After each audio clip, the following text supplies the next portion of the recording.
कभी आपके साथ ऐसा होता है कि मैं एक छोटा सा एक्सपेरिमेंट खुद भी दिखाता हूं। आप आना इधर।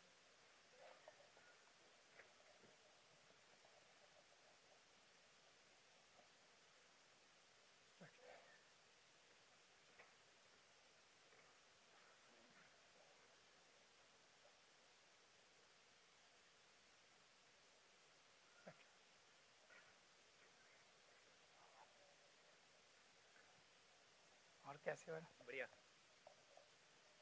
घर में सब ठीक है? जी। हाँ जी सर। अच्छा है जी। और शादी वादी हो गई ना तेरी? बिल्कुल सर। मुझे क्यों नहीं बुलाया? आप कनाडा में थे, आपने आशीर्वाद दिया था वहां से। अच्छा चलो, मैं तो आपको बुलाया नहीं, आप बैठो अब। हाँ। कैसे हो? बहुत बढ़िया सर। उनका चेहरा देखना।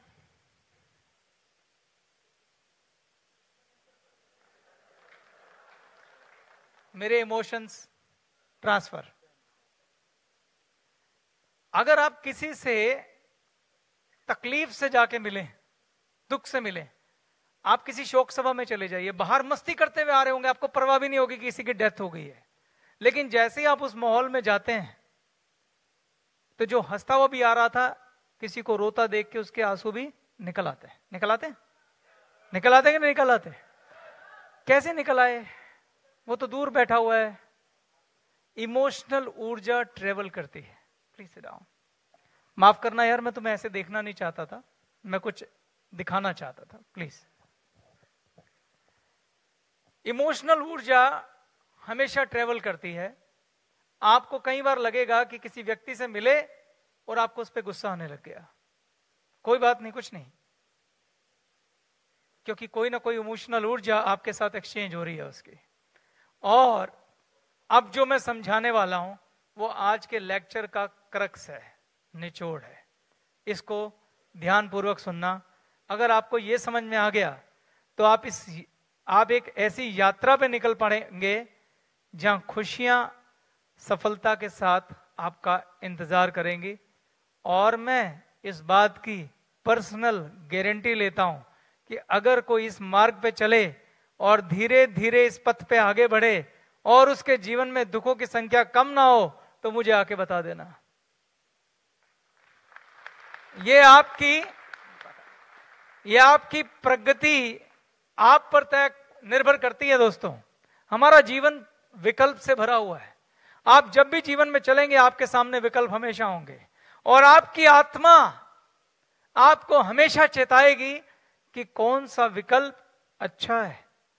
लेकिन आपके विकार आपको बोलेंगे ये शॉर्टकट है। विकार बोलते हैं काम, क्रोध, मोह, लोभ, लालच, गुस्सा, वासना।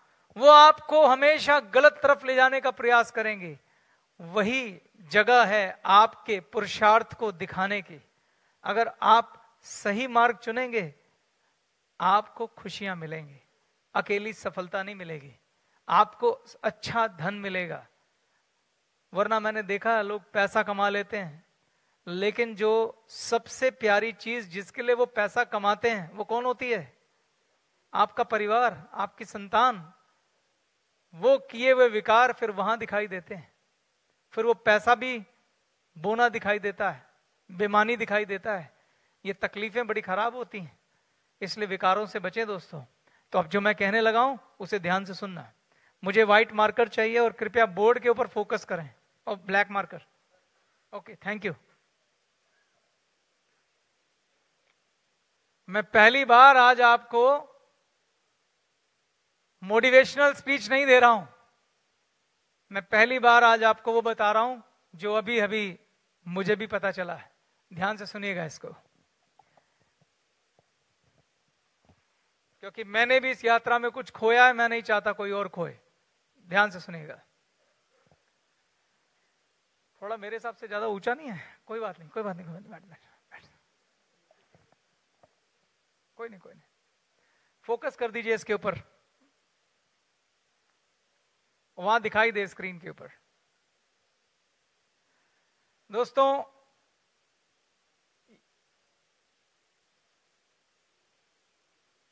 ये मेरी ड्राइंग थोड़ी सी अच्छी नहीं है, हमारा फिजिकल बॉडी है, ये हमारा आत्मा तत्व है, यानी कि आत्मा।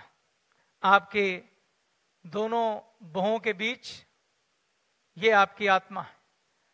हमारे यूं तो 7 शरीर होते हैं, पहला फिजिकल बॉडी और 6 और, मगर मैं आपको सिर्फ 3 शरीर के बारे में बता रहा हूं, क्योंकि जो मेरा मकसद है वो इसी से पूरा हो जाएगा। बाकी अगर आप में जिज्ञासा हो तो आप भी ज्ञान की खोज कीजिए, आपको उत्तर मिल जाएंगे जैसे मुझे मिल रहे हैं। मैं भी इस जर्नी पे हूं, यात्रा पे हूं, सब कुछ नहीं जानता हूं, पर जितना जानता हूं आपको बता रहा हूं। इसमें ये जो तीसरी बॉडी है इसको हम मेंटल बॉडी कहते हैं, जिसे आप हिंदी में मन भी कहते हैं, मन। ओके, ये हमारी फिजिकल बॉडी है, जिसे आप स्थूल शरीर कहते हैं, जो आपके पास है। और ये जो हमारी बॉडी है इसे हम इमोशनल बॉडी कहते हैं, यानी भावनात्मक शरीर। और एक ईथर बॉडी होती है, इसके बारे में हम कोई बात नहीं कर रहे हैं अभी, मुझे सिर्फ इसी से मतलब है। आपकी जो आत्मा है और आपका जो मन है, इसके बीच में 2 बॉडी एग्जिस्ट करती हैं, इमोशनल बॉडी और ईथर बॉडी। इसमें ये जो इमोशनल बॉडी है इसकी बात करने वाला हूं मैं। ये शरीर ऊर्जा से बने हुए हैं, एनर्जी। और आपकी इमोशनल बॉडी में आपके सारे इमोशंस हैं, जितने भी तरह के, प्लस माइनस सब। और आपका देखो, ये दुनिया डुअलिटी के कॉन्सेप्ट पे चलती है, पूरा ब्रह्मांड, प्लस माइनस, अच्छा बुरा, सफेद काला। तो ये इमोशनल बॉडी आपकी अगर बैलेंस है तो कोई प्रॉब्लम नहीं है। प्रॉब्लम कब शुरू होती है? जब आप किसी और के साथ अपने इमोशन एक्सचेंज करते हैं। मान लो आपने, ये मिस्टर ए हैं और ये मिस्टर बी हैं, इनके बीच में कोई बात हुई। ये ए और बी कौन हो सकते हैं?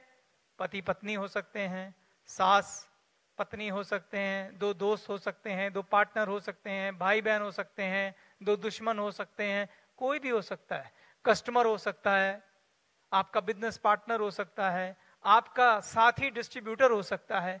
कोई भी ऐसा व्यक्ति जो आपके जीवन में आए, नर हो या नारी, जिसके साथ आपका कोई भी इमोशनल ट्रांजैक्शन होगा, उसके साथ आपका कर्मा क्रिएट होगा। क्या क्रिएट होगा? कर्मा क्रिएट होगा। और ये कर्मा प्लस और माइनस कुछ भी हो सकता है। अब जब कर्मा क्रिएट होता है तो तब होता है जब यहां से कोई इमोशन उठ के इसके शरीर में प्रवेश कर जाता है। मान लीजिए ये मिस्टर ए हैं और ये मिस्टर बी हैं। बी एक दबा हुआ व्यक्ति है, जैसा कि अभी हमने थोड़ी देर पहले बताया था कि ईगो आपका एक फॉल्स परिचय खड़ा करती है।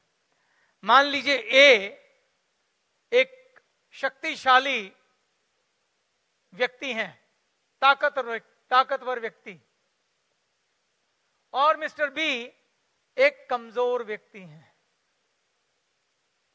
और इस संसार का नियम है, जो लोग आध्यात्मिक पथ पे नहीं चलते, ताकतवर लोग कमजोर को दबाते हैं, अलग अलग लेबल लगा लेते हैं अपने सिर पे कि हम तो ये हैं।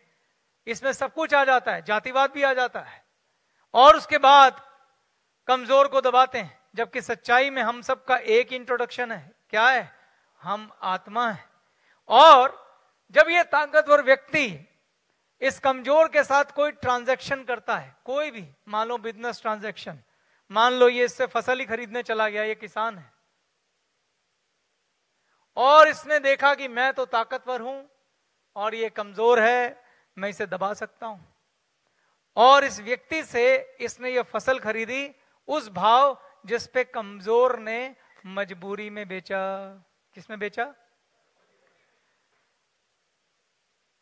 अब इनकी मनस्थिति देखिए।